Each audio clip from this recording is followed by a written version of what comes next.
Hello friends, welcome to SR channel. இன்றைக்கி நம்ம SR சேனலில் மட்டன் சீஸ் கட்லெட் எப்படி செய்கிறதுன்னு பார்க்க போகிறோம். வெளியே கிறிஸ்பியாக உள்ள நல்லா சீஸியான டேஸ்ட்டான கட்லெட்டு ரொம்பவே ஈஸி மெத்தடில் எப்படி செய்கிறதுன்னு பார்க்கலாம். வாங்க வீடியோக்குள்ளே போகலாம்.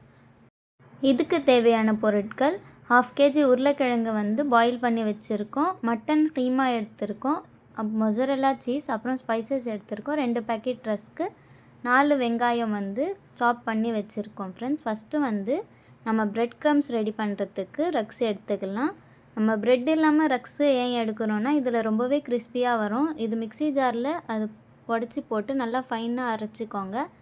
கேஸ் ஆன் பண்ணிவிட்டு பேன் வச்சுட்டு தேவையான அளவுக்கு எண்ணெய் போட்டுக்கோங்க. அப்புறமா 1/2 டீஸ்பூன் இஞ்சி பூண்டு, 1/2 டீஸ்பூன் மிளகாய்த்தூள், 1/2 டீஸ்பூன் மஞ்சள்தூள் போட்டு மட்டனை கொஞ்சம் வேக வச்சு எடுத்துக்கலாம். 1/2 டேபிள் ஸ்பூன் சால்ட் ஆட் பண்ணிக்கோங்க. மட்டன் வேகிற வரைக்கும் நம்ம கோட்டிங் லேயருக்கு மைதா 4 டேபிள் ஸ்பூன் எடுத்திருக்கோம்.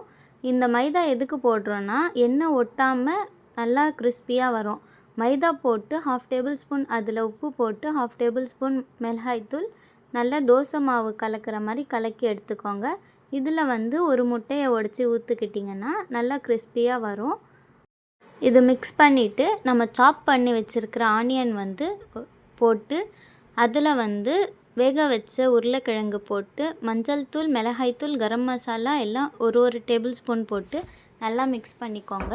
இதில் ஒரு கைப்பிடி அளவுக்கு கொத்தமல்லி, அப்புறம் நம்ம வேக வச்ச மட்டனை இதில் சேர்த்து நல்லா மிக்ஸ் பண்ணிக்கோங்க.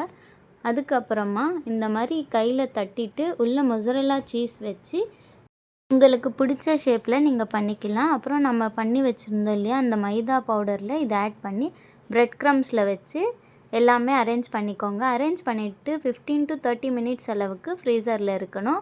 அப்போ தான் நம்ம ப்ரெட் க்ரம்ஸ் எல்லாம் அதில் ஒட்டி நல்லா கிறிஸ்பியாக வரும்.